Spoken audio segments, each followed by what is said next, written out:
जय श्री राम। शंखनाद में आपका स्वागत है।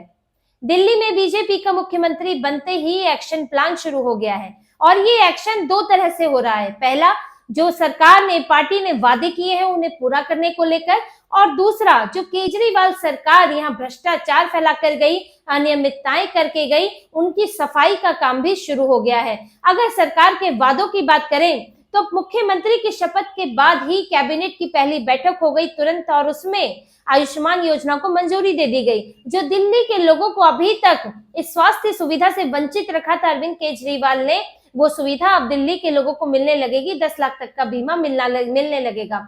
तो आयुष्मान योजना को मंजूरी दे दी गई। यमुना सफाई का काम तो उससे पहले से शुरू हो चुका है और मुख्यमंत्री रेखा गुप्ता और उनकी कैबिनेट ने यमुना जी की आरती में भी हिस्सा लिया।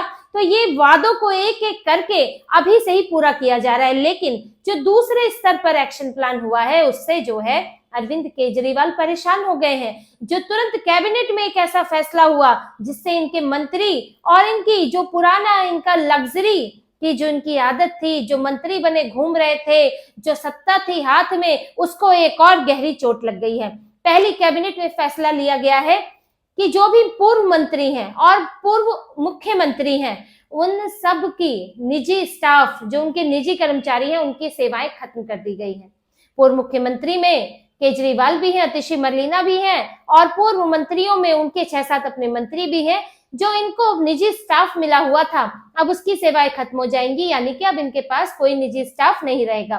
किसी मंत्री के पास निजी स्टाफ दिया जाता है जिनमें अपने द्वारा रखा हुआ बाहर का व्यक्ति भी होता है और सरकारी भी होता है, जिसे ओएसडी भी कहते हैं, officer on special duty.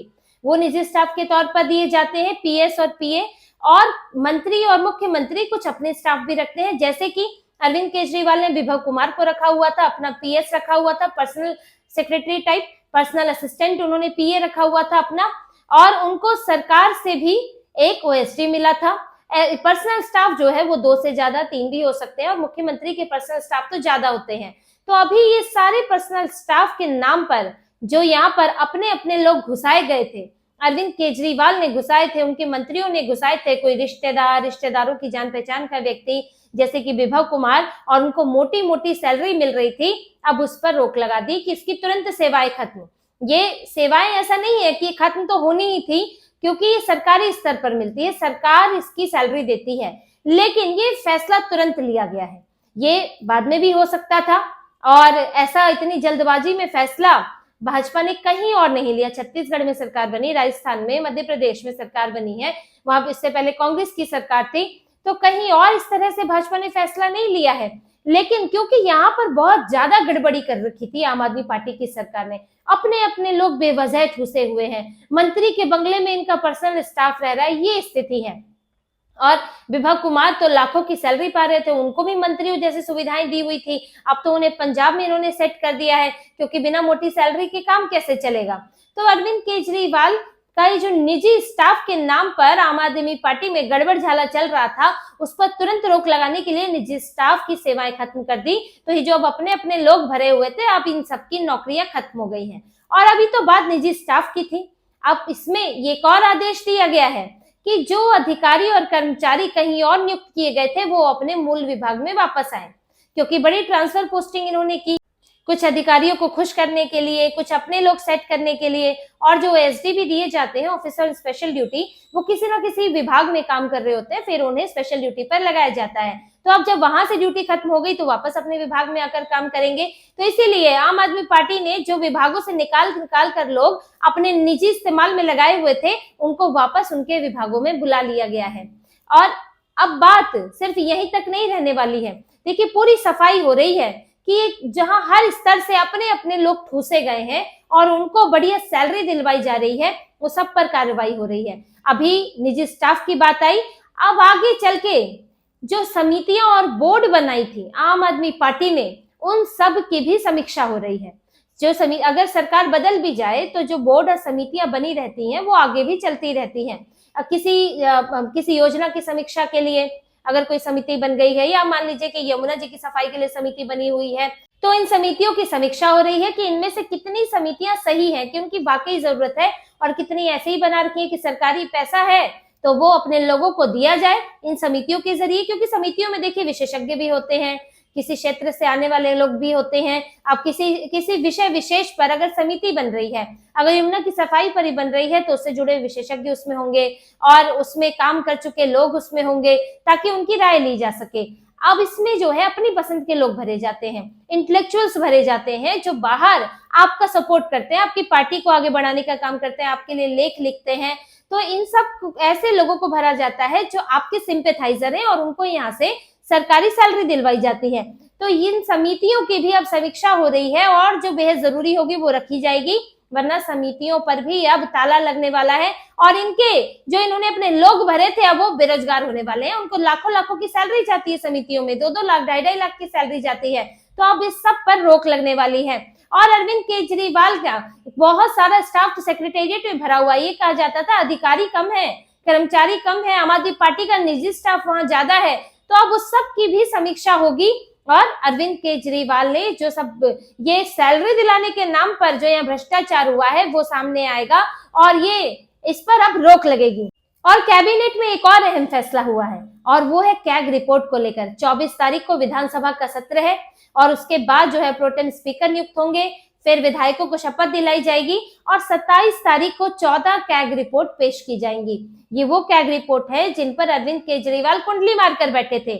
High court के आदेश के बावजूद भी कैग रिपोर्ट विधानसभा में पेश नहीं की गई, क्योंकि इन कैग रिपोर्ट में ये साफ बताया गया था कि शराब घोटाले में किस तरह से गड़बड़ियां हुई हैं। ये बताया गया, ये भी बताया गया है कि अरविंद केजरीवाल के रहते कैसे दिल्ली घाटे में आ गई है।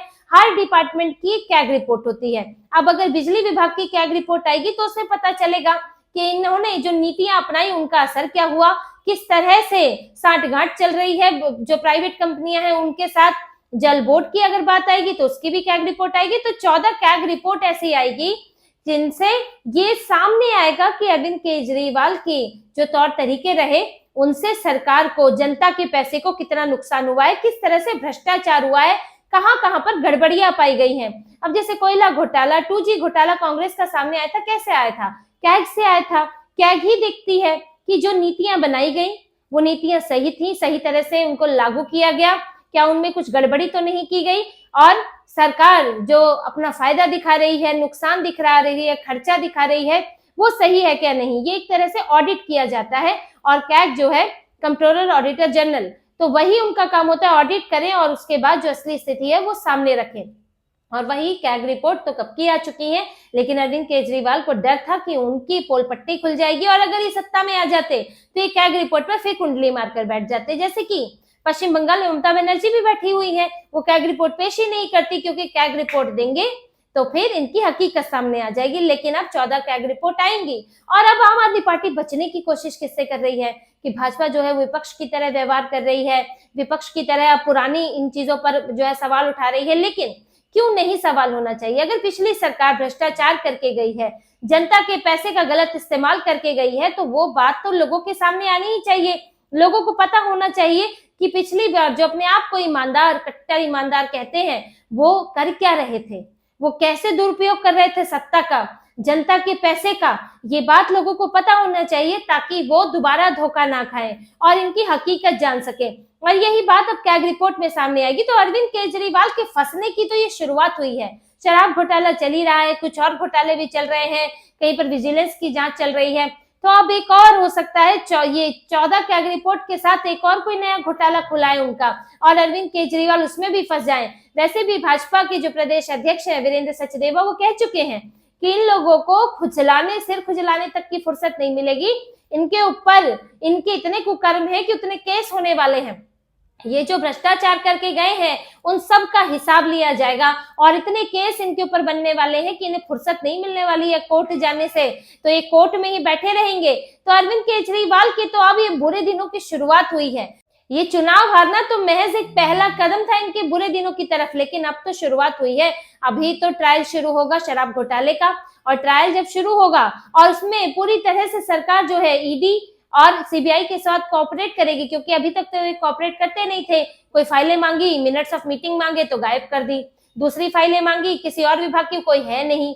तो ये लोग जो है ठीक से कोऑपरेट नहीं कर रहे थे। लेकिन अब तो भाजपा की सरकार है और चुनाव के नतीजे आते ही एलजी ने सचिवालय को सील करा दिया था कि कोई भी फाइल, कोई भी चीजें, जानकारी, सूचना किसी भी फॉर्म में, इलेक्ट्रॉनिक या डॉक्यूमेंट के फॉर्म में बाहर नहीं जाएगी, क्योंकि डर था कि ये कहीं कुछ गड़बड़ करा देंगे, कुछ फाइलें उड़ा लेंगे।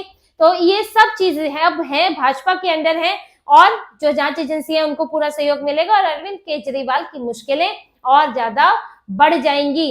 अब उनका हो सकता है दोबारा जेल जाने का मौका बन जाए। तिहाड़ जेल से निकल कर आए, लाखों लाख जनता के पैसे खर्च करके अभिषेक मनु सिंघवी को फीस देकर, लेकिन अब हो सकता है कि दोबारा जेल जाना पड़े और अब अभिषेक मनु सिंघवी को फीस कहां से देंगे? अपने खर्चे अपनी जेब से देंगे, क्योंकि सरकार के पैसे से तो अब आप दे नहीं सकते। तो चौतरफा फंसे हुए हैं अरविंद केजरीवाल और भाजपा ने। जैसे कि दूसरी जगहों पर कई बार ऐसा होता है, सरकारें सोच लेती हैं कि पुरानी सरकार के कितनी उधेड़ बुन आपको करनी है, कितना आप उसमें जो है खोद खोद कर निकालोगे, लेकिन ऐसा नहीं है। दिल्ली में बात अलग है। अरविंद केजरीवाल ऐसे चोरी और सीना जोरी वाले आदमी हैं कि इनकी हकीकत तो जनता के सामने आनी चाहिए। इसलिए अब बीजेपी इनका पूरा काला चिट्ठा खोलेगी, एक एक चीज बाहर आएगी और इन्होंने और क्या क्या कारनामे किए हैं ये भी जनता को पता चलेगा। तो इसी तरह की और खबरें और विश्लेषण आपके लिए लाते रहेंगे। हमसे जुड़े रहिए, सब्सक्राइब कीजिए, कमेंट कीजिए। बहुत बहुत धन्यवाद। जय श्री राम।